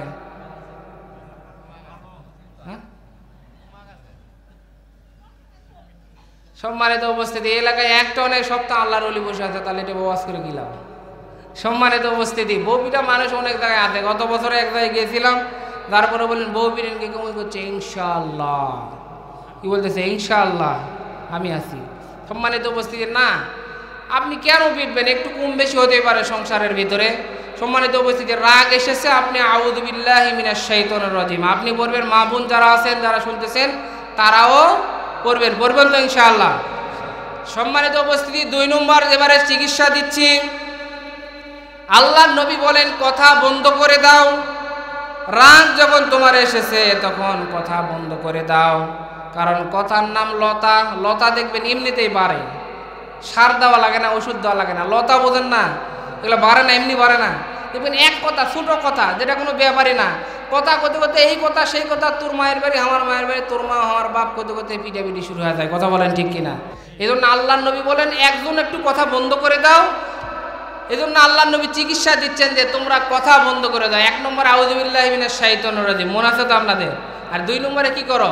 রাগ এসেছে কথা বন্ধ করে দাও। এবারে 3 নম্বর চিকিৎসা দিচ্ছি। আল্লাহর নবী বলেন লওয়ার ইওর অ্যাকশন, তোমার কার্যক্রমকে তুমি কমিয়ে দাও। দাঁড়ানো অবস্থায় তোমার যদি রাগ আসে তাহলে তুমি বসে যাও, বসা অবস্থায় তোমার যদি রাগ আসে তাহলে তুমি শুয়ে যাও। শোয়া অবস্থায় বলেন তো রাগারাগি আসে না নাই? রাত্রে শুয়ে মারামারি হয় না? আল্লাহ নবী বলেন তাহলে তুমি ঘুমিয়ে দাও, তোমার রাগকে ঠান্ডা করে দিবে আমার আল্লাহ। জোরে বলেন সুবহানাল্লাহ। 4 নম্বর চিকিৎসা দিচ্ছি। আল্লাহ নবী বলেন রাগ আসে শয়তান থেকে, আর শয়তান তৈরি আগুন থেকে। আর আগুন নিভানোর জন্য মানুষ পানি ব্যবহার করে, ফায়ার সার্ভিসেরা কি ব্যবহার করে খেয়াল করেন। আল্লাহ নবী বলেন রাগ আসে শয়তান থেকে, আর শয়তান তৈরি আগুন থেকে, আর আগুন নেভানোর জন্য মানুষ পানি ব্যবহার করে। সুতরাং যখন তোমাদের রাগ আসে তখন তোমরা ঠান্ডা পানি দিয়ে ওযু করো, আমার আল্লাহ তোমার রাগকে নিয়ন্ত্রণ করে দিবে। কত সুন্দর চিকিৎসা বলেন! কোরআন হাদিসের ভিতরে চিকিৎসা আছে না নাই? সকল সমস্যার সমাধান দিতে পারে। আরে সবাই বলেন না কেন, সকল সমস্যার সমাধান দিতে পারে। বিশ্বাস আছে তো সবার? এই জন্য আবারও বলতেছি, 1 নম্বরে আউযুবিল্লাহি মিনাশ শাইতানির রাজিম পড়া, 2 নম্বরে কথা বন্ধ করে দেওয়া, 3 নম্বরে কার্যক্রম কমিয়ে দেওয়া, দাঁড়িয়ে থাকলে বসা, বসা থাকলে শোয়া, আর 4 নম্বরে ঠান্ডা পানি দিয়ে ওযু করা। এই 4টি পদ্ধতির মাধ্যমে আমরা রাগকে নিয়ন্ত্রণ করে মুত্তাকি হব। আল্লাহ তুমি সকলকে কবুল করো, সবাই বলেন আমিন। কয়টা পয়েন্ট গেল বলেছিলাম? কয়টা? আল্লাহ পাক নিজে বলেন মুত্তাকি হতে হবে, জান্নাত পেতে হলে 5টা গুণ অর্জন করা লাগবে। 1 নম্বরে সুখে দুঃখে দান করা লাগবে, 2 নম্বরে রাগকে নিয়ন্ত্রণ করা লাগবে, এরপরে 3 নম্বরে গুণ আমার আল্লাহ তাআলা বলেন ওয়াল আফিনা আনিন নাস। আল্লাহ পাক 3 নম্বর গুণের কথা বলেন। 3 নম্বর মুত্তাকিদের গুণ হচ্ছে মানুষকে ক্ষমা করা। কি করা বলেন? 3 নম্বর মুত্তাকিদের গুণ হবে আমার আল্লাহ তাআলা সূরা আলে ইমরানের 134 নম্বর আয়াতে বলেন মুত্তাকিদের 3 নম্বর গুণ হবে মানুষকে ক্ষমা করা। আমরা কিন্তু সবাই ক্ষমা চাই, আল্লাহর কাছে ক্ষমা চাই না যে আল্লাহ আপনি আমারে মাফ করেন। সবাই কিন্তু আমরা আল্লাহর কাছে ক্ষমা চাই, কিন্তু আমরা মানুষকে ক্ষমা করতে চাই না। কথা বলেন না কেন? মনোবিজ্ঞানী হারবার্ট ম্যানসন বলেছেন, তিনি একজন মনোবিজ্ঞানী, তিনি গবেষণা করে দেখেছেন যারা মানুষকে ক্ষমা করে তাদের রোগ বালাই কম হয়, হার্ট অ্যাটাক করার রেটিংটা কম থাকে। জোরে বলেন সুবহানাল্লাহ। কেন কম থাকে আপনি নিজেই বুঝবেন। মানুষ যখন কাউকে ক্ষমা করে, একটা মারামারি হয়েছে বা কথা কাটাকাটি হয়েছে, যখন ক্ষমা করে তখন অন্তরটা ক্লিয়ার হয়ে যায়। কথা বলেন ঠিক কিনা? আর যদি না করেন তাহলে কি হয়? ওটা ভিতরে পুষে রাখেন। 20 বছর আগে কে আপনার সাথে কি করছে, কতদিন আপনি প্রতিশোধ নেবেন, ওর একটা জ্বালা যন্ত্রণা অন্তরে আছে না নাই? আরে কথা বলেন, আছে না নাই? একটা জ্বালা যন্ত্রণা আছে। এই যে আপনাকে জ্বালা দিচ্ছে, পীড়া দিচ্ছে, এই জন্য হার্ট অ্যাটাক করার সম্ভাবনা বেশি থাকে। দুশ্চিন্তাগ্রস্ত হলে হার্ট অ্যাটাক করার সম্ভাবনা বেশি থাকে। এই জন্য মনোবিজ্ঞানী হারবার্ট ম্যানসন বলেছেন যে এই মানুষগুলো মানুষকে ক্ষমা করে জরিপ করে দেখা হয়েছে, ওই মানুষগুলোর হার্ট অ্যাটাক করার সম্ভাবনা, রোগ বালাই হওয়ার সম্ভাবনা কম থাকে। জোরে বলেন সুবহানাল্লাহ। এই জন্য আমরা মানুষকে ক্ষমা করবো তো ইনশাআল্লাহ। সম্মানিত উপস্থিতি, যারা মানুষ হয়ে মানুষকে ক্ষমা করে আমার আল্লাহ তাআলা স্বয়ং তাদেরকে ক্ষমা করে দেয়। বলেন সুবহানাল্লাহ। সম্মানিত উপস্থিতি, আল্লাহর নবীকে অনেক অত্যাচার করা হয়েছিল, অনেক নির্যাতন করা হয়েছে, এমনকি 82 বার আল্লাহর নবীকে ডাইরেক্ট মারার জন্য পরিকল্পনা করা হয়েছিল। এরপরে আল্লাহর নবী যখন মক্কা বিজয় করলেন, করার পরে আল্লাহর নবী কিন্তু ক্ষমা করে দিয়েছিলেন। ক্ষমা করেছিলেন না? সম্মানিত উপস্থিতি, এই জন্য মানুষ হয়ে যারা মানুষকে ক্ষমা করবে আমার আল্লাহ তাআলা তাদেরকেও মাফ করে দিবেন। মুসনাদে আহমদ শরীফের হাদিস, আল্লাহর নবী বিশ্ব নবী হযরতে মুহাম্মদুর রাসূলুল্লাহ সাল্লাল্লাহু আলাইহি সাল্লাম সাহাবায়ে কেরামদেরকে নিয়ে একটা মজলিসে এরকম কথা বলতেছেন। হঠাৎ করে আল্লাহর নবী বললেন, ও সাহাবায়ে কেরাম, এই ফাঁকা জায়গায় এমন একজন সাহাবী এখন এসে বসবে, সেই সাহাবী বেশক আল্লাহর জান্নাতি। সুবহানাল্লাহ বলবেন না? মুসনাদে আহমদ শরীফের হাদিস। কিছুক্ষণ পরে দেখা গেল একজন সাহাবী এসে ওই জায়গায় বসলো। আর একদিন ভিন্ন একটা মজলিসে আল্লাহর নবী আবার বললেন, ও সাহাবায়ে কেরাম, এখন এই ফাঁকা জায়গায় এমন একজন সাহাবী এসে বসবে, ওই সাহাবী আল্লাহ তাআলার জান্নাতি। দেখা গেল ওই যে প্রথম মজলিসে যে সাহাবী এসে বসেছিল ওই সাহাবী আবার ওই জায়গায় বসেছে। জোরে বলেন সুবহানাল্লাহ। আবার তৃতীয় একটা মজলিসে আল্লাহর নবী বিশ্ব নবী বললেন, ও সাহাবায়ে কেরাম, এই জায়গায় এমন একজন সাহাবী এসে বসবে, ওই সাহাবী আল্লাহর জান্নাতি। দেখা গেল আগে দুইটা মজলিসে যে সাহাবী এসে বসেছিল ওই সাহাবী ওই জায়গায় এসে বসেছে।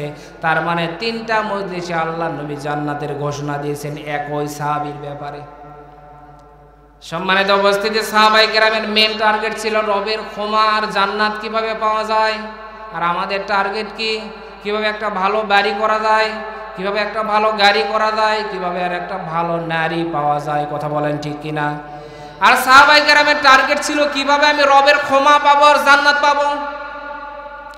সম্মানিত উপস্থিতি, আল্লাহ রাসূলের একজন সাহাবী আব্দুল্লাহ ইবনে আমর ইবনুল আস রাদিয়াল্লাহু তাআলা আনহু, আল্লাহর নবীর একজন সাহাবী চিন্তা করলেন, কি ব্যাপার, আল্লাহর নবী তিনটা মজলিসে সাহাবী সম্পর্কে জান্নাতের ঘোষণা দিলেন। দেখি তো ওই সাহাবীর ভিতরে কি এমন আমল আছে, আমি ওই সাহাবীর আমলটাকে দেখে ওই আমলটা আমিও করব, করে আমিও আল্লাহর জান্নাতি হতে চাই। সাহাবায়ে কেরামের টার্গেটই ছিল কিভাবে রবের ক্ষমার জান্নাত পাওয়া যায়।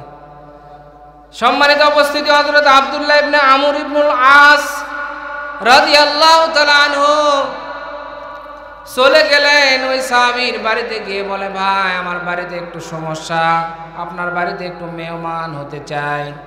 বলেন তো, মেহমান কারো বাড়িতে আসলে কি লস লাগাতে আসে না বরকত নিয়ে আসে? আরে কথা বলেন না কেন? মেহমান কারো বাড়িতে আসলে বরকত নিয়ে আসে। এখন বলতে পারেন, হুজুর কি বলেন, বরকত মানে 700 টাকা কেজি গরুর গোশত। আরে কয় টাকা কেজি বলেন? মাঝখানে একটু কম ছিল না? কয় টাকা কেজি লাগছিল আপনাদের এলাকায়? আমি আদম দিকে থাকি, 550 মাইকিং করে প্রতিদিন গরু জবে আর 550। আমি কই এই 550 ব্যাপার কি, গরুর দাম তো কম না। পরে চিন্তা করলাম কিছুদিন পরে আবার 700। এখন আমার বাড়ি আলি করছে তো একটু গরুর গোস্ত নিয়ে আসেন, 550 নিয়ে এলাম। পরে আর একদিন করছে গরুর গোস্তের দাম কম আছে, একটু গরুর গোস্ত নিয়ে আসেন। আমি কই জানো এখন কি খবর, 700। ওই কেন 700 কেন? ওই ওটা অভ্যাস করে নিল। কি করে নিল কথা বলেন না কেন? আগে বিভিন্ন স্কুলে আসতো, আসার পরে স্কুলে দেখবেন আগে ছোটো থাকতে দেখছি যে প্যাকেটের দুধগুলো দিত হাতে, কি জানেন না, অনেকে ফিরি দিত, খাও, মানে খায়া খায় অভ্যাস করো। সম্মানিত অবস্থিত, আমি পান খাই না, আমি যেখানে থাকি ওখানে একজন মানুষ আছে, হুজুর আপনাকে 1 মাস ফ্রি পান খাওয়াবো। তারপরে আপনি যা করেন। তার মানে এটা ভালো বুদ্ধি না বিপদত ফেলানো বুদ্ধি? আরে কথা বলেন না কেন? সম্মানিত, 550 মানে দেখিচ্ছে গরু গোস্ত খাওয়া মানুষ ভুলে গেছে খালি পোলট্রি আর পোলট্রি। কথা বলেন ঠিক কিনা? চিন্তা করতেছে পোলট্রি খায় খায় শক্ত শ্বাস, গরুর গোস্তের একটু অভ্যাস করা দরকার। এই জন্য কিছুদিন মাইকিং করার লাভ হোক আর লস হোক, 550 কিছুদিন পরে মানে যখন খায়া জিবাত লাগা গেছে তখন করছে না এখন 700। কথা বলেন ঠিক কিনা? সম্মানিত উপস্থিতি, মেহমান আসলে 700 টাকা লাগুক আর যেটা লাগুক লস না। উপরে দেখলেন 2000 খরচ হলো, কিন্তু এর চাইতে আমার আল্লাহ বরকত দিবে। জোরে বলেন সুবহানাল্লাহ। হযরত আব্দুল্লাহ ইবনে আমর ইবনুল আস রাদিয়াল্লাহু তাআলা আনহু বললেন, ভাই আমি মেহমান হতে চাই। বললে ঠিক আছে, কোনো অসুবিধা নেই, আপনি আমার বাড়িতে মেহমান হবেন, এটা তো ভালো কথা। মেহমান করে নিয়ে গেলেন। বাড়িতে যাওয়ার পরে আব্দুল্লাহ ইবনে আমর ইবনুল আস রাদিয়াল্লাহু তাআলা আনহু সারা রাত্রি আর ঘুমালেন না, দেখতেছেন ওই সাহাবী কি করে। দেখলেন না, এশার নামাজ পড়ার পরে আমিও শুলাম, ওই সাহাবীও শুলো। আমিও তাহাজ্জুদের সময় উঠে তাহাজ্জুদের নামাজ আদায় করলাম, ওই সাহাবী নামাজ আদায় করলো। আমিও ফজরের নামাজ গিয়ে জামাতের সাথে আদায় করলাম, ওই সাহাবী জামাতের সাথে আদায় করলো। 1 দিন থাকলাম, 2 দিন থাকলাম, 3 দিন থাকলাম। 3 দিনের পরে আমি মিলা দেখলাম আমার এবং ওই সাহাবীর ভিতরে কোনো ব্যতিক্রম আমল নাই, সব কিছু মিল দেখা যায়। 3 দিন থাকার পরে আমি ডাক দিলাম, ভাই আল্লাহর নবী আপনাকে 3টা মজলিসে জান্নাতি হওয়ার ব্যাপারে ঘোষণা দিয়েছেন, আর আমি ওটা দেখার জন্যই আপনার বাড়িতে এসেছি একটা এই উদ্দেশ্য নিয়ে। আসলে আমার বাড়িতে কোনো সমস্যা নেই, আমি এই উদ্দেশ্যের জন্য এসেছিলাম, কিন্তু 3 দিন ধরে আমি আপনাকে পর্যবেক্ষণ করে যেটা দেখলাম, আপনার ভিতরে আর আমার ভিতরে আমলের তো কোনো বেশকম দেখলাম না, ব্যতিক্রম দেখলাম না, কিন্তু আল্লাহ নবী বিশ্ব নবী কেন আপনাকে জান্নাতের ঘোষণা দিল? সম্মানিত উপস্থিতি, হযরত আব্দুল্লাহ ইবনে আমর ইবনুল আস রাদিয়াল্লাহু তাআলা আনহুকে ওই সাহাবী ডাক দিয়ে বলল, আল্লাহ নবী কেন আমাকে জান্নাতের ঘোষণা দিলেন জানি না, তবে আমার ভিতরে একটা ব্যতিক্রম আমল আছে, বলেন তো শুনতে চান কি চান না? শুনতে চান তো সবাই ইনশাআল্লাহ? আল্লাহ নবী সাহাবী তিনি ওই অপর সাহাবীকে ডাক দিয়ে বলল, আব্দুল্লাহ ইবনে আমর ইবনুল আস, আমার ভিতরে ব্যতিক্রম একটা আমল, সে আমলটা হচ্ছে আমি যখন প্রত্যেক দিন যখন ঘুমাতে যাই, এশার নামাজ পড়ার পরে যখন আমি শুইতে যাই, শোয়ার পরে সারা দিনের ভিতরে যত মানুষ আমাকে কষ্ট দিয়েছে, আঘাত দিয়েছে, আমার উপরে অন্যায় জুলুম করেছে, সকল মানুষকে ক্ষমা করে দিয়ে একটা প্রশান্ত আত্মা দিয়ে আমি ঘুমাতে যাই। জোরে বলেন সুবহানাল্লাহ। আল্লাহ নবীর সাহাবী বললেন, এই জন্য আল্লাহ নবী আপনাকে জান্নাতের ঘোষণা দিয়েছেন। তার মানে মানুষকে ক্ষমা করা কত বড় গুণ আপনি চিন্তা করেন। এই জন্য মানুষ হয়ে মানুষকে আমরা ক্ষমা করব তো ইনশাআল্লাহ। কি ক্ষমা করব? বাড়ির কাছে ভাইয়ের সাথে ভাইয়ের 20 বছর ধরে কথা নাই, বলেন এরকম ভাই এলাকায় আছে না নাই? আফসোস, একটু এক হাত আঘাত দিয়ে আর কথা নেই। আমরা ক্ষমা করতে পারি না, মানুষকে মাফ করতে পারি না। মুত্তাকিতে হলে 3 নম্বর গুণ, মানুষকে ক্ষমা করা লাগবে। ক্ষমা না করে আমরা কি করি? হিংসামো করি, যে আমার প্রতিবেশী বড় হবে কেন, আমার ভাই বড় হবে কেন, হিংসামো করি। কথা বলেন ঠিক কিনা? একটা উপন্যাস পড়েছিলাম, কি রাগ করতেছেন আপনারা? প্রধান বক্তা কিন্তু আছে, মনে ভুলে গেছেন নাকি আপনারা? আসলেই শেষ করে দেবো ইনশাআল্লাহ। আমার নওগাঁর লোক, যেহেতু আমার হ্যামবেলের ঠিকানা দেওয়া হয়েছে বগুড়া, আসলে কিন্তু আমার বাড়ি কোথায়? নওগাঁ। বগুড়াতে এই মাদ্রাসায় আমি শিক্ষকতা করি, মাদ্রাসার ঠিকানা দেওয়া হয়েছে। আমার বাড়ি নওগাঁ সদরের শিকারপুর ইউনিয়ন, আর এখানে আমার খালার বাড়ি। আমাকে অনেকে হয়তো চিনেন, এতে ইউনুস ভাই, ইব্রাহিম আছে না, চেনেন না আপনারা? আমার নিজের খালাতো ভাই। এখানে আমি অনেক এসেছি ছোট থেকে, অনেক পরিচিত আছে। আমি আসলে পরিচিতই মানুষ, অনেক দিন থেকে হয়তো দেখেননি, চেনেন না আপনারা। সম্মানিত উপস্থিতি, 3 নম্বর গুণ মানুষকে ক্ষমা করা। উপন্যাস পড়েছিলাম, একজন কৃষক, আগে তো কি লাঙ্গল দিয়ে হাল বওয়া লাগতো না, লাঙ্গল দিয়ে হাল বওয়া লাগতো, আর এখন কি বিভিন্ন যান্ত্রিক নামতে নামতে এখন দেখবেন নিমিষের ভিতরে পাওয়ার টেলার দিয়ে অনেক হাল বওয়া যায়। নাঙ্গল দিয়ে হাল বচ্ছে একজন কৃষক, হাল বতে বতে হঠাৎ করে ওখানে একটা বিশাল বড় একটা সুন্দর পাথর উঠছে।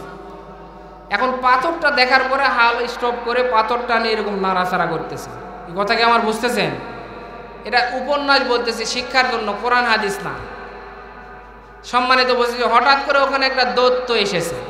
আসার পরে বলে, মালিক আপনি কি চান বলেন, আপনাকে তাই দিব, তবে শর্ত একটা, আপনাকে যা দিব আপনার প্রতিবেশীকে ডবল দিব। কি আপনারা বুঝেছেন? আপনাকে যা দিব আপনার প্রতিবেশীকে ডবল দিব। করছে আচ্ছা আপনি চলে যান, আমার কিছু দরকার নাই। চিন্তা করতে, শালা আমার যা হবে প্রতিবেশীর ডবল হবে, এটা তো মারাত্মক ব্যাপার। কারণ হাল টাল অফ করে থিয়া ওই পাথর নিয়ে বাদ গেছে।